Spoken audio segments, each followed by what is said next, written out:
What's up, everybody? Welcome back to another edition of the Fatboyz Dynasty podcast presented by the Fantasy Holics, coming at you live on X, Facebook, and YouTube. I'm Fatboy Bo. That is Brant. Brant, how do you do, my friend? Doing good. It's been, a good little Wednesday checking out some of these rookies. I had the day off, so it's been actually kind of fun catching up on some of these rookies. We got the combine right around the corner. You got your franchise tags in here. Brees Hall's going to retire because the Jets don't want to let him go. It's a slow but kind of interesting time right now. Mm-hmm. Yeah, definitely. We're getting into that, that secondary busy portion. We get all hyped up for the playoffs, and then there's kind of like the Super Bowl letdown, which you're probably still partying a little bit, but the rest of us are kind of on that Super Bowl letdown. The reality that football is over is sinking into all of our cores. But the combine is a reminder that the draft is around the corner. It is a reminder that we have free agency getting ready to be a thing. We've got football news coming, so the junkies and us have something to look forward to. Yeah, and let's not talk. I know it's not NFL, but the UFL is banning the tush push, and they're going to allow 4 points for 60-yard plus field goals. So we saw this a few years ago where they're testing out new rules that the NFL might possibly go to. So there's a chance that I know the UFL isn't as fun to watch, but there are rules that sometimes you kind of want to keep an eye on that may translate. The kickoff rule started in the UFL before it came to the NFL, and those were two big rules that have started there for the UFL. Yeah, so definitely, again, if you're a degenerate and you just can't get yourself away from football, you'll be tuning in. There's a lot of guys that were can't miss draft prospects that missed in the NFL that have made their way onto some of those rosters. One of my favorite NFL players in it, Rodrigo Blankenship, Goggles. He's over there playing. So definitely some names and just a little something to get you through. But again, for the most of us, the fantasy degenerates, it's the where is player X going? Where is Tyreek Hill going to be at next year? Is there value for me to potentially ship Tyreek Hill off? All those things. And obviously, as that gets closer, we'll definitely start transitioning into talking about that. But right now, Brant, I think with the combine coming up, it's only natural that we stay kind of on this track we were on last week and really kind of focus on some more prospects that are going to be in this year's draft class. So if you're ready to do that, I'm ready to do it. Let's jump into it. Absolutely. Let's do it. I'll kick us off with the first one.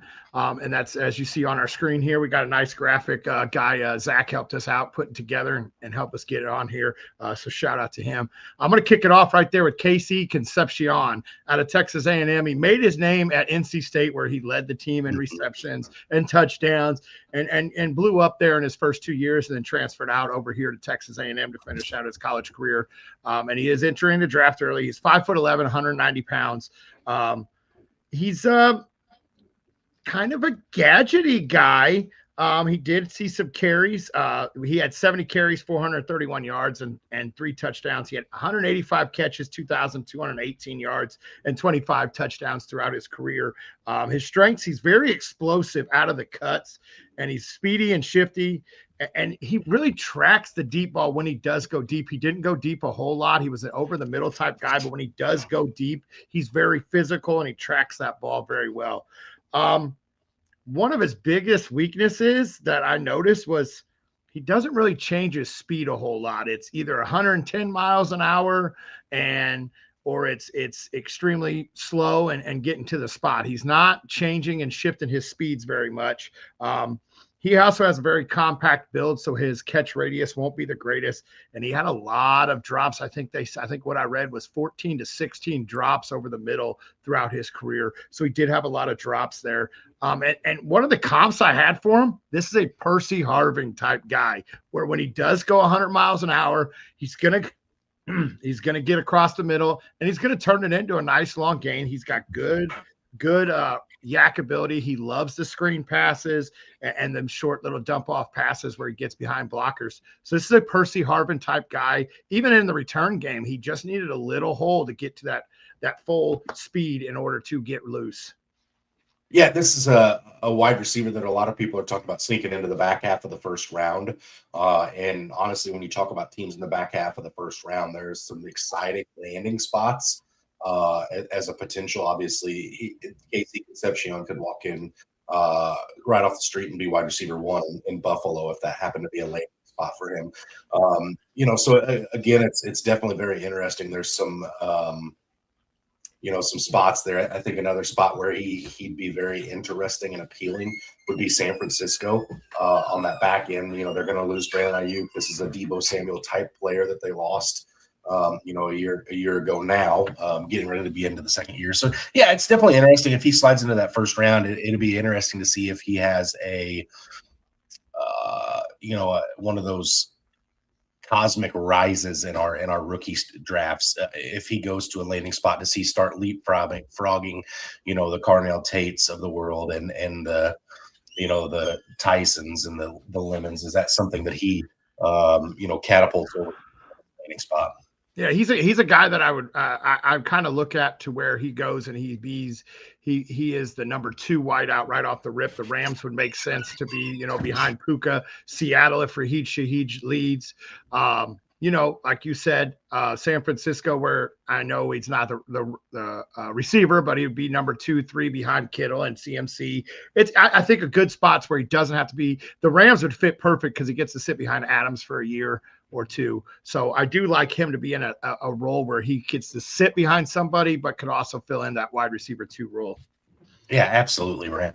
All right, moving on to prospect number 2 on the right side, top right of your screen is Kenyon Sadiq, the tight end out of Oregon, 6'3", 245 pounds, 20 years old. Really burst onto the scene this year, big time, right? Kind of shared the spotlight last year a little bit with Terrence Ferguson, who was another guy that, a lot of us really liked in the fantasy industry, kind of got some pretty good usage out of him there, tail end of the season for the Los Angeles Rams. Some pros about Kenyon that I've gotten written down here. He's a super athlete, right? He is this new breed of tight end that they're more of an X wide receiver or a Y wide receiver versus that traditional inline tight end. Kind of one of those guys that you want to scheme to move around a little bit. You don't necessarily just want him lined up to the left of the tackle or the right of the tackle on every play, and running his routes from there. Another super good comp, again, I think this is kind of the evolution of the tight end position, not comp, but pro, is that he's too fast for linebackers and too big for DBs, right? This is kind of that world we're seeing these tight ends evolve into, really kind of almost starting with Kyle Pitts, who granted hasn't been exactly what he lived up to, but coming out of the University of Florida. We all talked about him being a unicorn, and then the tight end position has kind of followed that trend to an extent. He also has very good, strong hands for the tight end position. If a ball is in his catch radius, he's probably going to hang on to it. Not a whole lot of drops for him to speak of. Some weaknesses for Kenyon is he's not a real great blocker, right? So does that limit him early in his career? Does that limit what sets he can be in? Does it limit where he can line up? Which, if that's the case, then that's going to be problematic to scheme him, because when he's on the field, they know it's going to be a pass or whatever, right? So definitely needs to get better as a blocker, and this kind of goes hand in hand with that. He needs to get stronger. He needs to add some muscle to his frame. I'd like to see him come in, after the draft or potentially even at the combine, because I do believe they're talking about him participating. Would be him seeing coming in at 255 and maybe just adding a little bit of that muscle to his frame.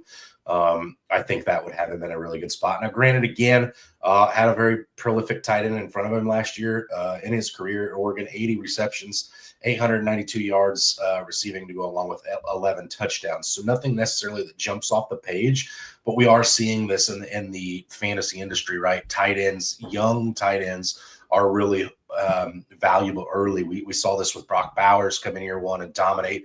The year before, Dalton Kincaid came in and had a really, really strong rookie year. Trey McBride as well, not to skip him, right? And then even into last year's draft class, Colston Loveland came on at the end. Tyler Warren showed some flashes. Tyler Warren, not showed some flashes, was great. Terrence Ferguson came in and showed some flashes. So this youth position, or the youth influx of this tight end position, is definitely going to make Kenyon valuable. I was kind of all over the place with comps. It kind of felt like I could be really lazy and just kind of compare him to a Kyle Pitts. But I actually went a little deeper. I've got Evan Engram written down as a comp for him, a guy that is athletic, that you can move all around the position and just kind of makes matchup nightmares with his hands. This is a guy from the little bit I've seen of him. This is a guy that Tennessee seems like a great fit. He gets to, with Chig. Chig, I think, is out the door. He gets a chance to where he doesn't have to use his blocking. He can go out and be the slot wide receiver there. So somewhere that where he doesn't have to be in line to block, and he can still be able to show off his skills in that slot position and just be a receiver more than a blocker, and still be able to block some of the smaller DBs and screen games and stuff like that. I think a spot like that, like I said, Tennessee, I think would be a great spot for him. Okay. All right. All right, so this next guy I'm going to talk about, when I first saw his name, I started laughing. I go, I can't believe this guy's even on draft boards. It's a Navy wide receiver. We run the wing T.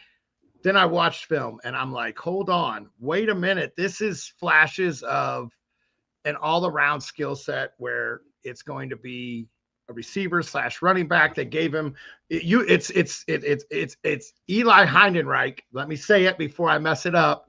But why I have it in my head. This is a guy that if you look on website, they got him listed as a running back. You look on another one, they got him listed as wide receiver. You got him on another one, they just have him listed with a U because they're not sure. This is a gadget guy that, honestly, I think Sean Payton would be in love with. I don't know where he's going to get drafted, but he's going to be a guy. He is 6 foot tall, 206 pounds, and I'm going to call him a gadget. I'm not even going to give him a designation. I'm going to call him a gadget. What I say, 6 foot, 206 pounds, 109 catches, 1,994 yards, 16 touchdowns at Navy of all places. Then he turns around, he had 169 carries in that wing T offense for 1,157 yards and 7 more touchdowns. And what's crazy is why the quarterback was under pressure, this guy tracking the deep ball and just throw it up to catch it. His eyes are on the ball, and that was one of his biggest strengths, is the way that he is able to track that deep ball. And he's great getting yak after that deep ball too. He's got good speed. He's got good vision in the backfield, which was really weird to kind of see as well as he tracked the deep ball. Normally it doesn't translate very well to both. His biggest weakness is, I've said it 3 times, he's coming from Navy, a wing T offense where you see him come out of the backfield. But we saw this kind of with the McVay offense using Puka Nacua running through the tackles, running out routes through the tackles and slants. And that's starting to become, JSN started doing it at the end of the year. This is starting to become the way of the NFL, is where can I get my gadget guy? Where can I get my speed guy to get yak and catch the ball? And this is a guy that I really think could benefit from the way the new NFL is going. He does not have that top end speed. He is not going to break down. If he gets to the deep ball, he's probably going to get caught about 5-10 yards down the field, but he's going to get it. He gets a slant route. He's going to continue on that route. He's going to get the yak yards with that, and he's going to get caught. He's not going to tear away from everybody. And like I said, low receiving tree because of where he is coming from. You don't get to see a whole lot of it. It's very low route tree sample size. My comp here, I went old school with all my comps with the Percy Harvin, and then I brought it back a little bit more. Danny Woodhead and James White is where I comp him as. He's going to be a guy that's going to line up all over the formation. He's going to have a game where he's going to have 3 touchdowns, and you're like, wait a minute, hold on. This is a guy that after your drafts, I think that he's going to go day 3. And I think a lot of people are going to sleep on him in their rookie drafts. And this is a guy that I'm stashing at the end of a lot of my rookie drafts. Even pending wherever the location where he gets drafted, this is a guy that I'm going to be looking to stash all over the place. Okay, fair enough. All right, that does translate really well to my next player. But before we do have a question I want to make sure we get to. And I love this question because it even hides half of Brand's fat face. Kevin says, do you have any sophomore breakout predictions? I'm going to jump right into this because I absolutely do. One of them I've talked about a little bit tonight, Terrence Ferguson, tight end for the Los Angeles Rams. I think he takes an additional step forward next year. The other one was probably one of my favorite rookies in last year's class as a whole. I think Luther Burden ended the season on a really good note, really promising future. I think Luther Burden is another guy that I expect to take a big step next year. Yeah, I think Ibuka gets back on track after his slowdown. I'm not going to call it a breakout, but I do think he gets back. I think Horton there in Seattle, especially if Shaheed walks, I think Horton takes a big step because that's when they moved on to go get Shaheed. So I do like Horton's breakout. I'm going to have to dig a little bit deeper on these sophomores and their breakouts. But yeah, I think we could come at you in a week or two with some of our predictions for some of these sophomores. Okay. All right. Fair enough. All right. Moving on to the last rookie prospect we're going to discuss tonight. Again, if you're a degenerate like Brant and myself or the rest of the Fantasy Holics team, there's some really, really good rookie profiles being posted on every single day on the Fantasy Holics Facebook page and the X. Make sure you're on there checking those out. Really, really good articles and really some deep insight into some of these guys. But yeah, I felt like really needed to talk about a quarterback, and I didn't want to just be cliche and talk about Fernando Mendoza. I wanted to go with a guy that I think fell off a little bit this year in Cade Klubnik, the 23-year-old out of Clemson, 6'2", 210 pounds. This was a guy that going into this year, a lot of people were very excited about. Honestly, we were excited about this quarterback class as a whole, and then they all kind of had bum years, got injured, whatever the case may be. And we've kind of fallen off of this a little bit, whether it was Garrett Nussmeier or, Cade or, Drew Aller, they're out of Penn State. We all kind of got a little grossed out by it. But anyway, I still think there's going to be some value in this quarterback class. I think some of these guys are going to get taken a little bit later.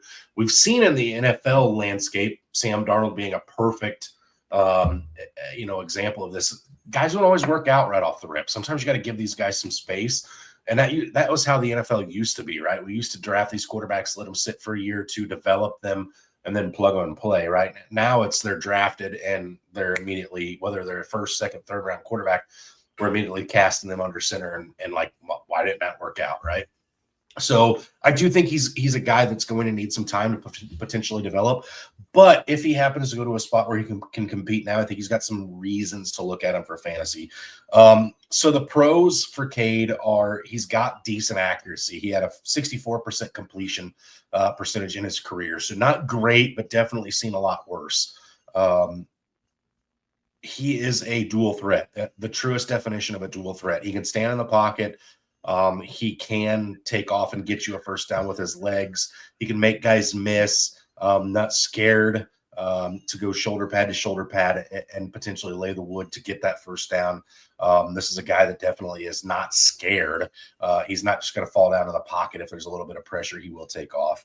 And I did say that also one of the things I jotted down about him when I watched some of him is that he does have that poise. He does look to be a leader of men. He when things are tough, he's not pouting. He's got some moxie. He stands in the pocket. He stands tough in the pocket most of the time. I say most of the time because when I get over and talked about his weaknesses, which I'm going to go ahead and transition to now, he does have happy feet in the pocket. He is,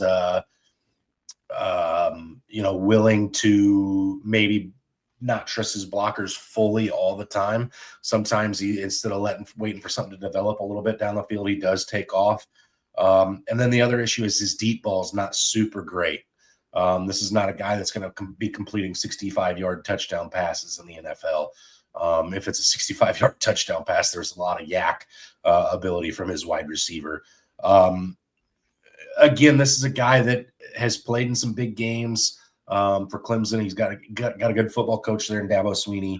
Again, 64% completion in his career, 10,123 yards passing at Clemson, 73 touchdowns to go along with 24 interceptions. Kind of a 3-to-1, touchdown INT rate there.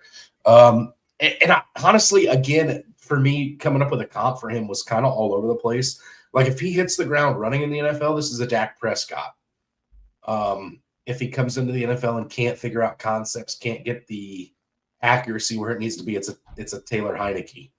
Taylor Heineke was still fun for fantasy for a few years where he had some relevant starts. But I will say the number one comp for me, and I have to preface it by saying it's a less accurate / more athletic Jared Goff. That's where I see Cade Klubnik being a asset at is he's less accurate than Jared Goff, but more athletic. So he's going to make up for some of these throws that he can't have. But again, that doesn't always translate to a long career in the NFL. So I am interested in this quarterback class. I think for fantasy purposes, we're going to get some guys in the 3rd, 4th round of our draft.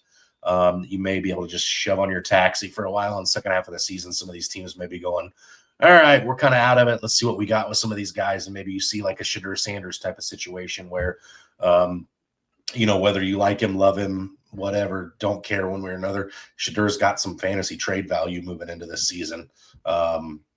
So again, I think that's what you're looking at with this back half of this quarterback, or this back half of your rookie drafts are going to be some quarterbacks that you're willing to take gambles on.